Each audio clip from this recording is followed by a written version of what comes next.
Hello everyone, good evening from my Kukung and Gobi. So we are here in our boarding house and it's dinner time.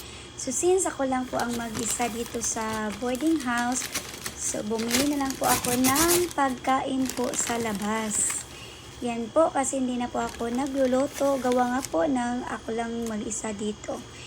And what I have is yan po, Java rice, pipino, itlog at yung burger steak with yan pala, hindi yan suka.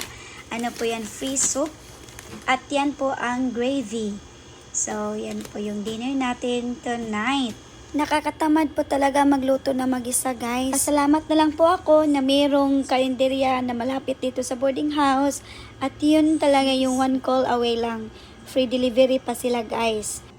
Yung pagka-deliver pala ng pagkain dito, guys, na-notice ko na yung sabaw at yung gravy malamig na. At kailangan na nating initin para naman makakain na tayo, guys, ng hapunan. Kasi nga, nagugutom na po talaga ako. So, yan pala yung movie na pinanonood ko ngayon. Ayan, may niluluto din sila. Okay, so iinitin na po natin yung sabaw at ito po yung gagamitin ko, yung Simplas po na rice cooker. At the same time, multipurpose po ito, guys. So, yun po, nilagay ko na yung sabaw at yung sa steamer, ilalagay ko na lang po yung gravy para di na, or isahan na lang yung pagluluto, guys, para naman hindi tayo matagalan, no? So, yan po. Ang dali lang po talaga uminit yung Simplas, guys.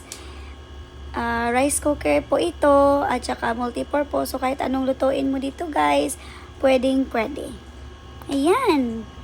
So, maghintay lang po tayo ng ilang minuto. At yan, while po naghihintay ako, chinek ko yung mga alaga ko po, yung mga babies ko, si Kukung po yan, at yung isa ito, si Kobe.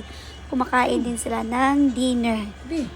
Ayan, napaka-liksi, napaka-guwapo pa talaga nila, guys. Yan. Okay, so ito na nga. Nilagay ko na dito yung sabaw, nainit na po, at itong gravy. So, it's time to eat na. Kain po tayo, guys. Come by if you're interested.